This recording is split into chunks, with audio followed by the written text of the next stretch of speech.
Хай, амралтын өдөр өглөөний хүрээлтээ авъя. Би өөртөө энэ нүдний контур авсан.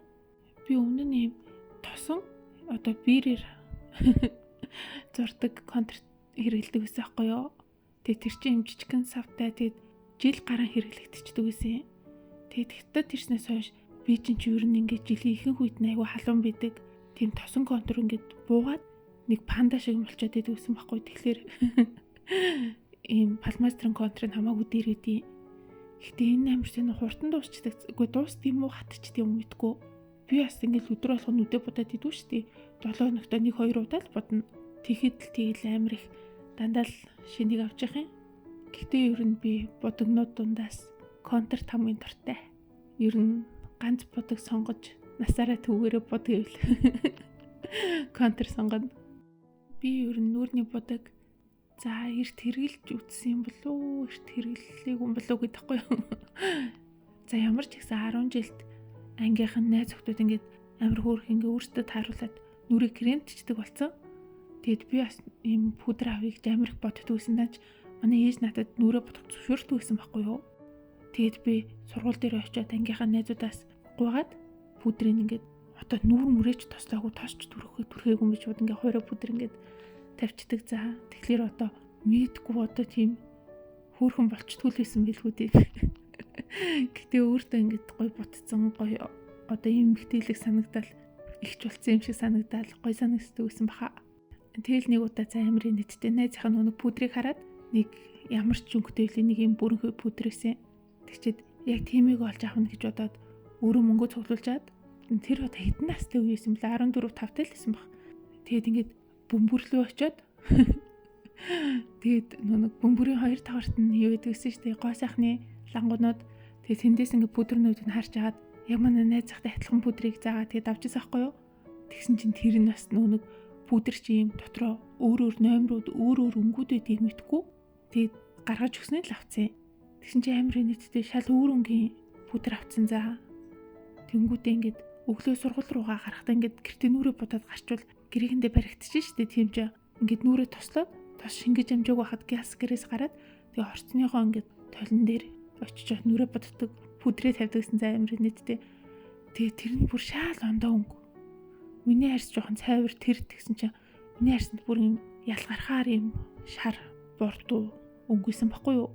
Тэгчээ тийм юм түрхчээд тэгчээ тэрийгээ өөрөө ч ингээ гайхаад одоо ийм л идэм бах та гэд.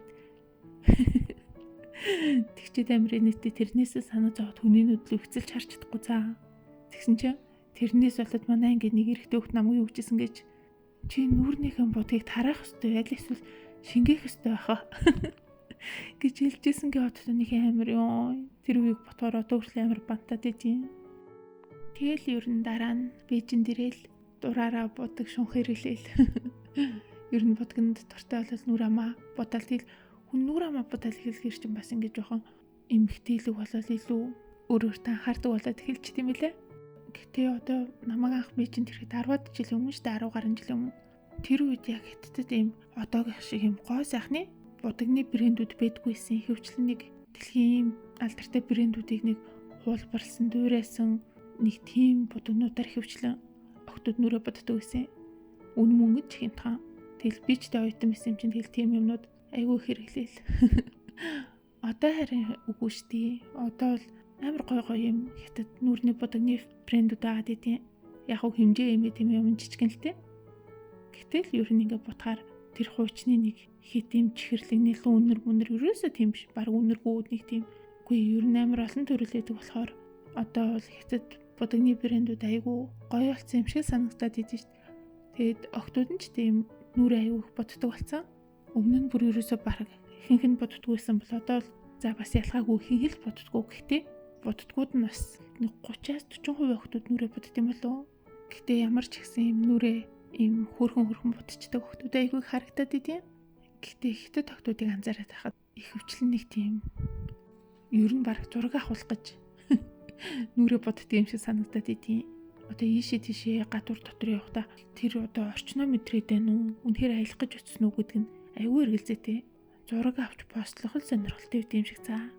Тэлнийг тохиромжгүй орчинд ингээд нэг хүсгэдөө төвөл палаж малаж өмсөд хүрээдэрдэг. Тэгэнгүүтээ зүгээр л ингээд зураг авах гэж ирж мэрсэн тийм юмнууд амар их байт юм а. Тэгэл нэг хэрэглэгчдийн дэлгүүрүүд идэв штэ тий. Том агуулгатай супермаркетууд тэднэрт бас ингээд нэг ирээд зураг авахлаад идэх хүмүүс амар их цаа. Сакс дүүрэн ингээд бараа овоолонгуудаа хажууд нь ингээд нүрэ амар бутчаа зураг авахлаад идэг. Тэнгүүдээ авуулж туусангуудаа тэр сакстай бараануудаа бүгдийг буцаачаад яваад өгдөг. Ер нь жоохон хурамч тийм нэг зургийн төлөө, постны төлөө тэгээд идэх хүмүүс айгүй их анзаарагддیں۔ Тэгээд бас энд том дэлгүүр брэндүүдийн урд нүрэ амар тод бутчаад ингээд зураг авахлах айл эсвэл нэг Universal Park дээр бас айгүй их тэгдэж штт. Охтууд ингээд амар ганган уцалчаад очиод үүдэнд нь ч юм уу орохгүйгээр үүдэнд нь ч юм уу ингээд зураг янз бүрийн авахулчаад тэгээд яваад өгдөг. Тэгэхээс биш яг ингээд нүрэ будах, ганглах, уулзж байгаа хүнээ өөрөө хүндлэх гэдэг энэ соёл ойлголт бол миний бодлоор монголчуудын бол хамаагүй давмгай байдаг баха. Яг хятадтай харьцуулбал монголчууд ер нь тийм бие авч явах соёлоороо бүр айгүй өндөр штэ. Яг Оросоор дамжаад Европын тэр соёл Монголд ороод ирсэн байт юм уу мэдгүй. Ямар ч гэсэн монголчууд лав ингээд хэдийгээр одоо ингээд хэрэггүй юмд мөнгө үрлээ, гаднаа нэг сайхан харагдах гэж хичээлээ энэ төр гэдэг үгнүүд ийм шүүмжлэлт агуулад идэг ч гэсэн нөгөө талаараа болохоор тийм нэг бие авч явж байгаа, бусдад сайхан харагдаж, бусдыг хүндэлж, өөрийгөө мөн хүндэлжээгээ нэг тийм амар том давуу тал соёл үе тийм болов уу гэж харагдаад идэв шүү дээ.